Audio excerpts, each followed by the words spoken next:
I never thought silence could feel so heavy. But that morning when I stood at their doorstep with a single suitcase in my hand, I felt the weight of every unspoken word settle into my chest like stones sinking into deep water. My son opened the door. His face was careful, controlled, the kind of expression you wear when you are trying to hide surprise or maybe disappointment.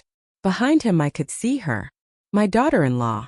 Her eyes moved from my face to the worn suitcase and then back again. Something flickered there. Something I could not quite name yet. But I would learn its name soon enough. "Come in, Ma," he said, stepping aside. I walked into their home and the air felt different than it had during my previous visits. Cooler somehow. More distant. "Thank you," I said quietly. She did not smile. She just nodded and turned toward the kitchen without a word. That was the beginning. The beginning of the test I had designed for myself, though no one else knew it yet. You see, I had spent 57 years building a life. A quiet life. A dignified one. I owned a home. A beautiful home with a garden that bloomed every spring and windows that caught the morning light just right. I had savings. Investments. A pension that allowed me comfort without extravagance. But I had also spent 57 years watching people. Learning them. Understanding what lies beneath polite smiles and rehearsed kindness. And after my husband passed 2 years ago, I began to wonder, what kind of kindness would I receive if I had nothing? What kind of respect exists when there is no inheritance to consider, no property to covet, no status to maintain? So I made a choice. I would let them believe I had lost everything. That I was alone. Struggling. Dependent. I would dress simply. Speak little. Offer no explanations. And I would watch. Not out of cruelty. Not out of spite. But out of a need to know the truth. The truth about who my son had become. The truth about the woman he married. The truth about what my presence meant when it came with nothing attached. I did not plan to stay long. Just long enough to see clearly. But clarity came faster than I expected. And it hurt more than I imagined. That first night I lay on the guest bed staring at the ceiling. The room was small. Clean but impersonal. The kind of space reserved for visitors who do not stay long. I could hear their voices through the thin walls. Muffled but distinct enough to catch the tone. Her voice was sharp. Frustrated. His voice was softer. Apologetic. I could not make out the words, but I did not need to. I had heard that tone before. The tone of someone defending a choice they are not proud of. I closed my eyes and let the ache settle in. This was what I had asked for, was it not? To see the truth. Well, here it was. Sitting heavy on my chest in a room that smelled faintly of lavender, detergent, and distance. The next morning I woke early. Old habits. My body had spent decades rising before the sun. First to prepare my husband's breakfast. Then to open my small business. Then simply because sleep became lighter with age. I dressed in the same simple clothes I had worn the day before. A plain cotton salwar kameez. Faded but clean. My hair pulled back into a low bun. No jewelry except the thin gold wedding band I had never removed. When I stepped into the kitchen, she was already there. She glanced at me briefly, then returned her attention to her phone. "Good morning," I said. "Morning," she replied without looking up. I moved toward the counter. "Can I help with breakfast?" She shook her head. "It is fine. I have it under control." Her tone was not rude. Just dismissive. The kind of politeness that creates distance instead of warmth. I nodded and sat at the small dining table. My son came out a few minutes later. He smiled when he saw me. A real smile. The kind that reminded me of the boy he used to be. "Morning, Ma. Did you sleep well?" "Yes," I said. "Thank you." He poured himself coffee and sat across from me. His wife placed a plate of toast and eggs in front of him. Then she placed one in front of herself. She did not place one in front of me. It was not an oversight. I could tell by the way she avoided my gaze. My son noticed. I saw the flicker of discomfort cross his face. "Ma, do you want some breakfast?" "I am fine," I said. "I will make something for myself in a bit." She finally looked at me then. Her expression was neutral, but her eyes held something else. Judgment maybe. Or resentment. I was not sure yet. The days began to blur together. I stayed mostly in my room. I did not want to intrude. Did not want to be a presence that disrupted their routine. But even in my absence I could feel the shift. When I did emerge for meals or to sit quietly in the living room, her discomfort was obvious. She would stiffen when I entered a room. Her conversations with my son would pause. She would glance at me with that same look I had seen the first morning. The look that said I was a problem to be managed. My son tried. I could see him trying. He would ask me how I was. Offer to take me out for tea. Sit with me in the evenings and talk about his work. But even his kindness felt strained. Like he was performing a duty rather than expressing genuine care. And she made sure I knew I was not welcome. Not through cruelty. Not through harsh words. But through 1,000 small cuts. The way she would sigh heavily when I asked for something. The way she would clean up around me as if I had made a mess even when I had not. The way she would talk about their plans, their future, their life without ever including me in the picture. I absorbed it all. I watched. I listened. I stayed silent. Because I needed to see how far it would go. One afternoon I overheard her on the phone. I had gone to the kitchen to make myself tea. She was in the living room just around the corner. She did not know I was there. Her voice was low but clear. I do not know how long she is planning to stay. No, she did not say anything about getting her own place. I think she lost everything. I do not know the details, but it is obvious she has nowhere else to go. A pause. I know. But what am I supposed to do? She is his mother. I cannot just tell her to leave. Another pause. It is awkward. She just sits there. Does not contribute. Does not help. Just exists. And now I have to adjust everything around her. I stood frozen in the doorway. The kettle began to whistle. She turned and saw me. Her face flushed. Not with guilt. With irritation at being caught. I walked past her without a word and turned off the stove. She did not apologize. She just walked away. That night I sat on the edge of my bed and felt something break inside me. Not my resolve. Not my strength. But something softer. Something I had been protecting. The hope that maybe I was wrong. That maybe they would see me. The real me. Even without the trappings of wealth or status. But they did not see me. They saw a burden. And I realized something painful. If I had arrived at their door with talk of my house, my savings, my independence, they would have treated me differently. They would have smiled wider. Welcomed me warmer. Made space not out of love but out of expectation. Because people do not respect you for who you are. They respect you for what you have. And when you have nothing, you become invisible. I had built my life with my own hands. People do not know that. They see an old woman and assume she was always taken care of. Always dependent. Always secondary. But I was none of those things. I was 16 when I married. A child bride in a time when that was still common. My husband was kind, but we had nothing. We lived in a single room. Shared a bathroom with 3 other families. Cooked on a kerosene stove that filled the air with black smoke. But I did not complain. I learned to sew. I took in clothes from neighbors. Stitched blouses. Hemmed saris. Embroidered borders late into the night by the light of a single bulb. The money was small, but it was mine. And it gave me something more valuable than comfort. It gave me identity. When my son was born, I worked harder. I saved every rupee I could. My husband got a better job. We moved to a better place. I started a small tailoring shop. It grew. Slowly. Quietly. But it grew. By the time my son was 10, I had 6 women working for me. By the time he was 20, I owned the building. I put him through college. Paid for his wedding. Helped him start his career. And when my husband died, I did not fall apart. I grieved. God knows I grieved. But I did not crumble. Because I had built a foundation that did not depend on anyone else. I had my home.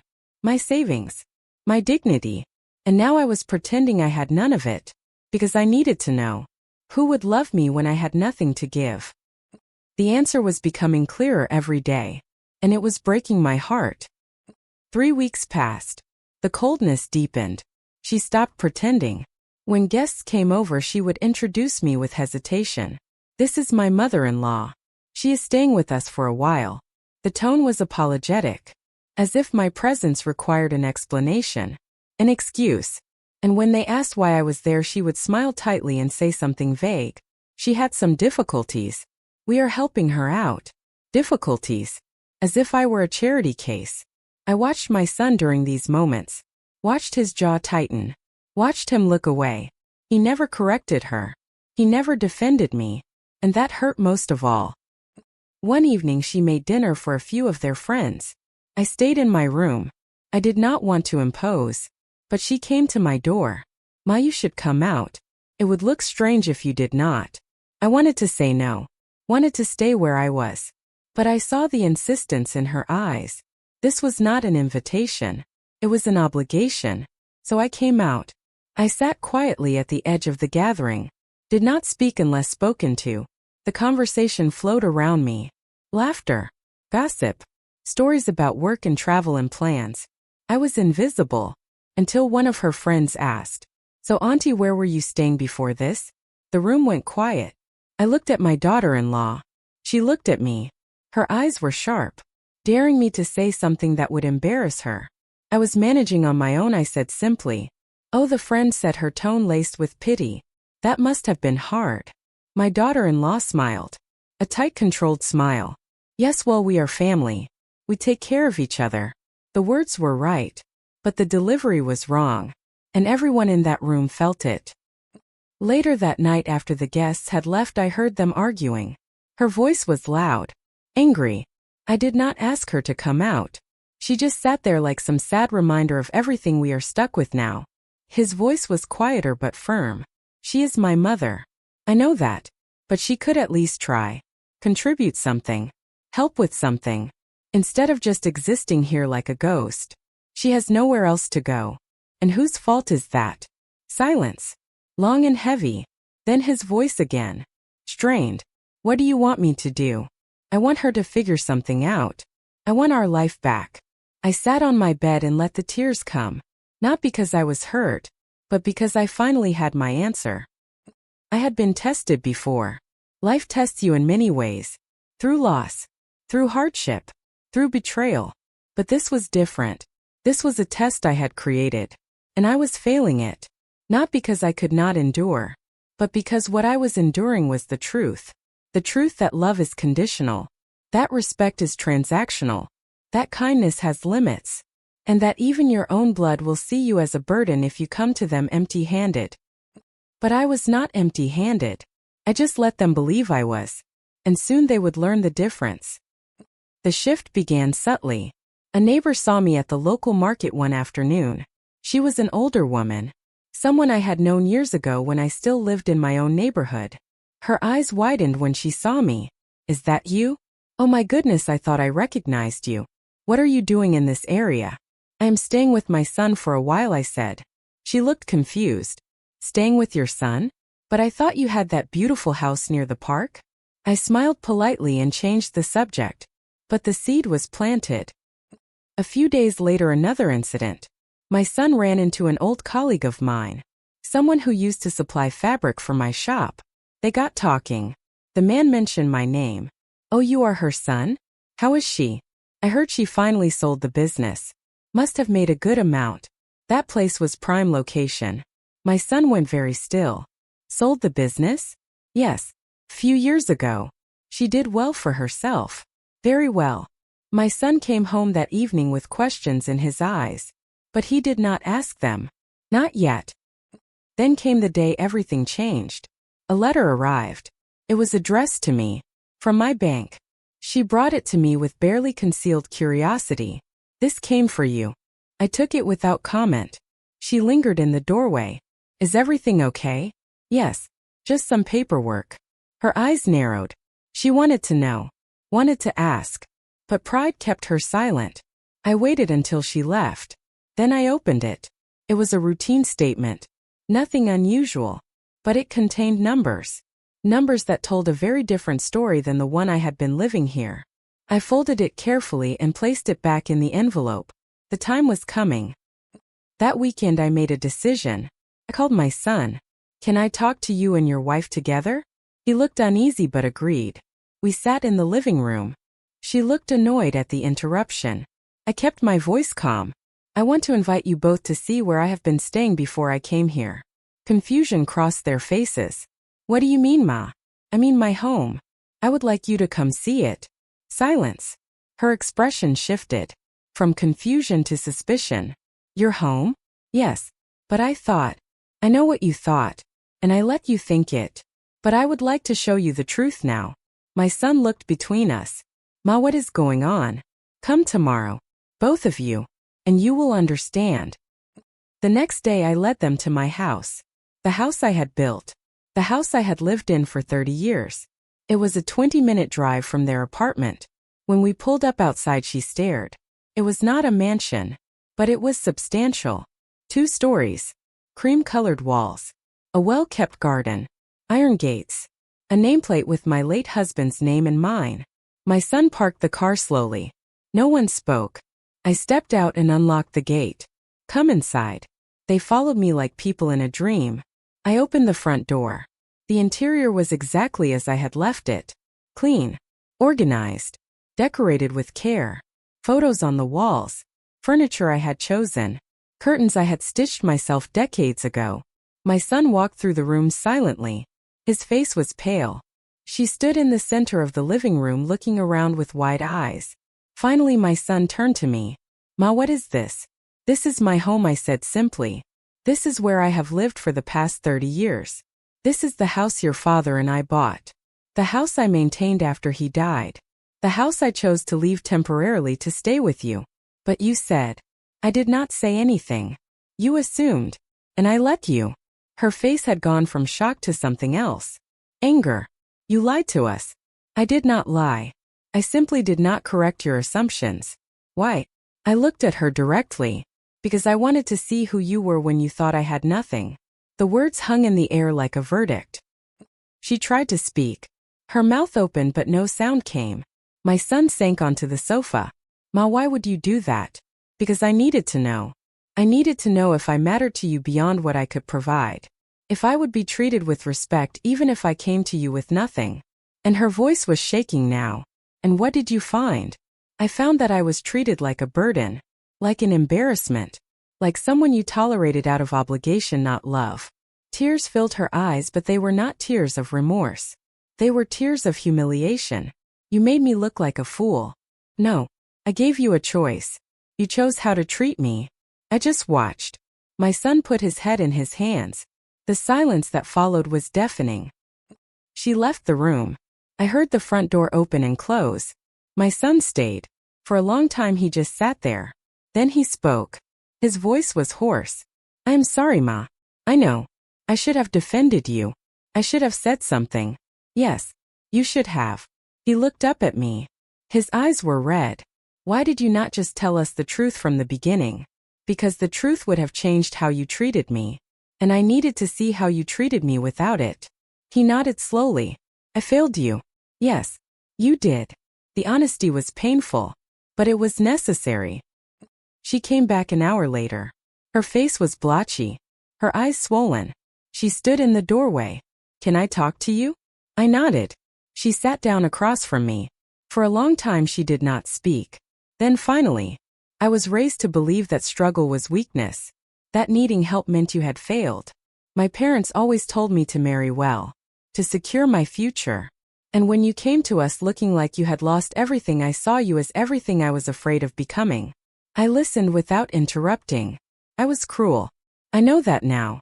I did not see you as a person. I saw you as a threat. A reminder of what could happen if I was not careful. If I did not protect what I had. She wiped her eyes. But that does not make it right. It does not excuse how I treated you. No, it does not. She met my gaze. I am sorry. And for the first time I saw something real in her eyes. Not performance. Not manipulation. Just regret. Apologies do not erase harm. But they are a beginning. Over the following weeks things changed. Not dramatically. Not instantly. But slowly. She asked questions. Real questions. About my life. My work. My struggles. She listened. My son visited more often. He helped me with repairs around the house. We talked about his father. About the past. He apologized again. And again. And slowly I began to forgive. Not because they deserved it immediately. But because holding on to anger would have poisoned me more than it hurt them. One evening she came to visit alone. She brought flowers. We sat in my garden as the sun set. Can I ask you something? She said. Of course. Do you regret it? Testing us like that? I thought about it. No. I do not regret knowing the truth. Even though it hurt, especially because it hurt. Pain reveals what comfort hides. She nodded slowly. Then she said something I did not expect. I want to be better. Not just to you, but in general. I do not want to be the kind of person who only values others for what they can give me. That is a good start, I said. Respect is not something you demand. It is something you earn. But it is also something you should give freely. Not because of what someone owns. Not because of their status or wealth. But because they are human. Because they have lived. Suffered. Survived. Because dignity is not conditional. I never moved back in with them. I did not need to. But our relationship changed. They visited often. She helped me in the garden. My son fixed things around the house. We had dinners together. Real ones. Where conversation flowed and laughter was genuine. And slowly the wound healed. Not completely. Some scars remain. But enough. I think about that time often. The weeks I spent pretending to be someone I was not. It was painful. Humiliating. Difficult. But it taught me something invaluable. It taught me that love without respect is not love at all. It taught me that kindness with conditions is not kindness. It taught me that the people who truly value you will do so regardless of what you bring to the table. And it taught me that sometimes the hardest tests are the ones we give ourselves. I am an old woman now. My days are quieter. Simpler. I wake with the sun. I tend my garden. I read. I rest. But I do not feel invisible anymore. Because I know my worth. Not because of my house or my savings or my independence. But because I fought for my dignity. And I refuse to settle for anything less than respect. If there is one thing I want people to understand, it is this. Do not wait until someone has nothing to show them kindness. Do not wait until they are desperate to offer them respect. See people. All of them. The ones with much and the ones with little. The ones who shine and the ones who fade into the background. Because we all deserve to be seen. Not for what we have. But for who we are. And as I sit here now in the home I built with my own hands watching the evening light filter through the trees, I feel something I have not felt in a long time. Peace. Not because everything is perfect. But because I know the truth. And the truth, even when it hurts, is always better than a beautiful lie. I am not a woman who needs to be looked at anymore. I am a woman who knows her own worth. And that is enough.